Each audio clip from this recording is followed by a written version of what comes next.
এক প্রকার ঢাকঢোল পিটিয়ে ২০২৫ বাংলাদেশ প্রিমিয়ার লিগে আগমন ঘটেছিল শাকিব খান ও তার মালিকানাধীন ফ্র্যাঞ্চাইজি ঢাকা ক্যাপিটালসের।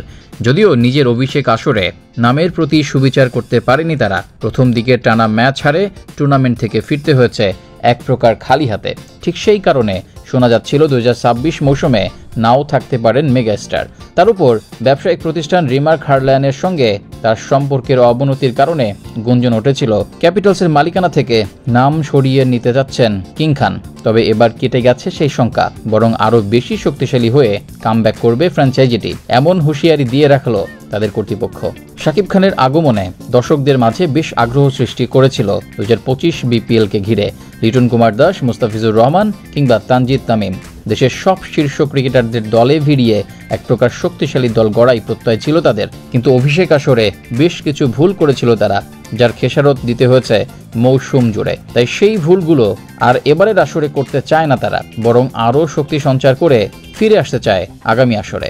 গতবার দলটার হয়ে মাঠ মাতিয়েছিলেন টি-20 ফরম্যাটে দেশের দুই শীর্ষ ব্যাটার লিটন কুমার দাস ও তানজিদ তামিম, যেই জুটি টুর্নামেন্ট জুড়েও ছিল বেশ উজ্জ্বল।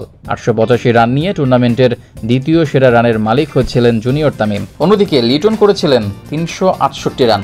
সবকিছু ঠিক থাকলে আগামী মৌসুমেও তাদের দেখা যেতে পারে ক্যাপিটালসের জার্সি গায়ে। এছাড়া সাব্বির রহমানকে নিয়ে আছে আলোচনা। গত বিপিএলে ব্যাট হাতে নিজের সামর্থ্য দেখিয়ে ভক্তদের মন জয় করে নিয়েছিলেন টাইগার হার্ড হিটার ব্যাটার।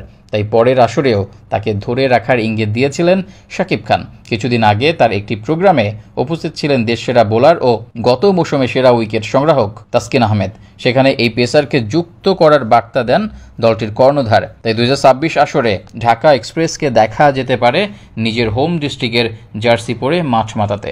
দেশের সব তারকা ক্রিকেটারদের পাশাপাশি বিদেশিদের দিকে বিশেষ নজর থাকবে তাদের। গত আসরে সময় মতো ভালো মানের ফরেনার ক্রিকেটার না আনতে পারলেও এবার সিজনে দেখা যাবে এর ব্যতিক্রম। নিলামের পাশাপাশি বিশ্বমানের তারকাদের সঙ্গে আগে ভাগে চুক্তি সেরে ফেলতে চাইবে ফ্র্যাঞ্চাইজিটি। আগামী সিজনে নিজেদের পরিকল্পনার পাশাপাশি ভক্তদের মতামতকেও প্রাধান্য দেওয়া হবে। তাদের পছন্দের মতো নামকরা ক্রিকেটারদের নিয়ে আসা হবে বিপিএল মঞ্চে। এদিকে শোনা যাচ্ছে লঙ্কা টি10 লিগেও দেখা মিলতে পারে শাকিব খানের ক্যাপিটালস ফ্র্যাঞ্চাইজির পথযাত্রা। এসব থেকে এটা পরিষ্কার, শাহরুখ খানের কলকাতার মতো এবার বৈশ্বিকভাবে ক্রিকেট মাতাতে নামছেন বাংলার কিং খান।